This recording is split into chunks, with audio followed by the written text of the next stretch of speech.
Vamos falar sobre os evangélicos no governo Bolsonaro. Hoje é a nossa manchete principal aqui. Coloca para mim o telão, para a gente mostrar aqui a nossa manchete principal no UOL, nesse momento.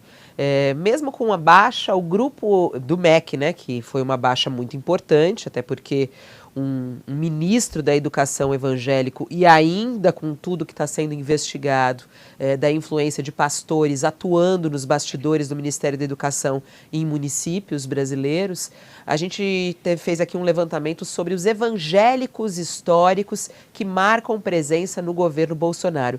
E aí dá para entender, né, Josias, a relação do presidente Bolsonaro com a igreja evangélica e o pedido de apoio neste momento às eleições, né? A saída de Milton Ribeiro do MEC na última segunda-feira não alterou a forte presença de representantes do chamado protestantismo histórico em diferentes áreas do governo Bolsonaro.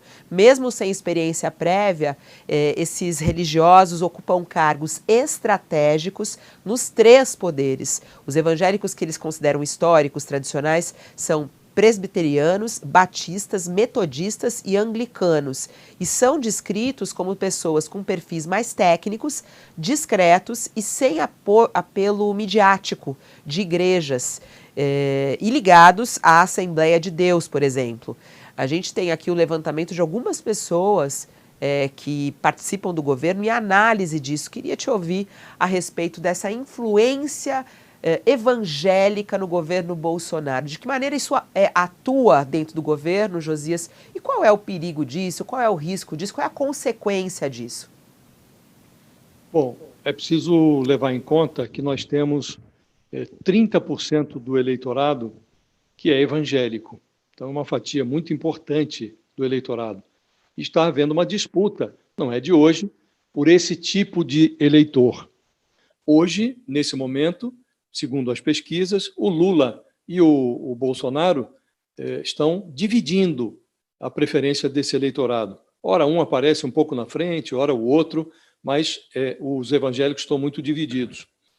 O risco para o Estado brasileiro de aproveitamento dos evangélicos, ele o de se desvirtuar a característica de laicidade do Estado. O Estado brasileiro é laico, então não há nenhum problema em absorver. Há vários servidores públicos que são evangélicos. E isso não é um problema. O problema é quando as igrejas infiltram no governo os seus fiéis com a intenção de obter na marra, desvirtuamento dessa natureza laica do Estado. Então, de impor os seus valores, ultrapassando, inclusive, as previsões legais. Então, esse é o risco do ponto de vista administrativo.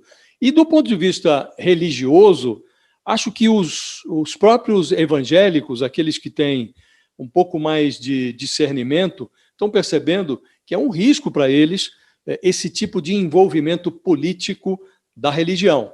Porque esse episódio do MEC mostra que o risco que os evangélicos correm é o de se confundirem com um centrão da Bíblia, que está à procura de oportunidades no Estado, propinas, vantagens tributárias, e há parlamentares evangélicos que têm esse tipo de visão.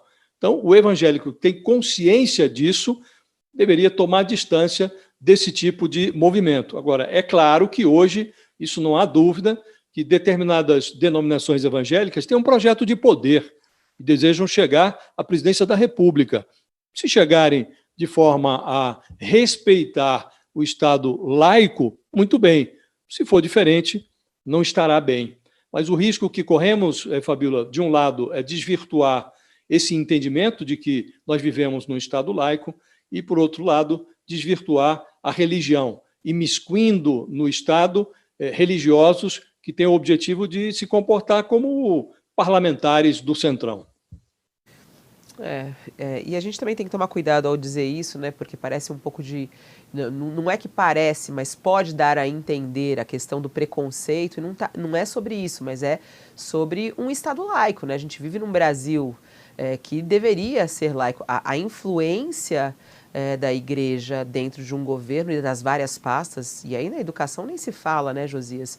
Até a gente entrevistou aqui na semana passada, quando estava toda essa repercussão do MEC, um especialista, acho que foi ao meio-dia essa entrevista, um especialista na área de educação, e ele falando sobre as consequências. A gente teve, sim, interferência em livros didáticos, a gente teve, sim, interferência na prova da prova do Enem, né, e coisas que realmente foram feitas, né, por causa de influência. Então, por isso que é importante ficar de olhos atentos em relação isso não deveria estar em questão, né, Fabíola? Se você você vai indicar um ministro, você vai indicar um servidor público, o importante é que ele tenha capacidade técnica. Não importa se é um bandista, católico, evangélico, importa se ele vai servir ao Estado, se vai receber dinheiro do contribuinte, ele precisa ter capacidade técnica para oferecer, em troca do dinheiro que vai receber, uma contraprestação de serviço que tenha qualidade. Não importa a formação dele, importa a qualificação técnica.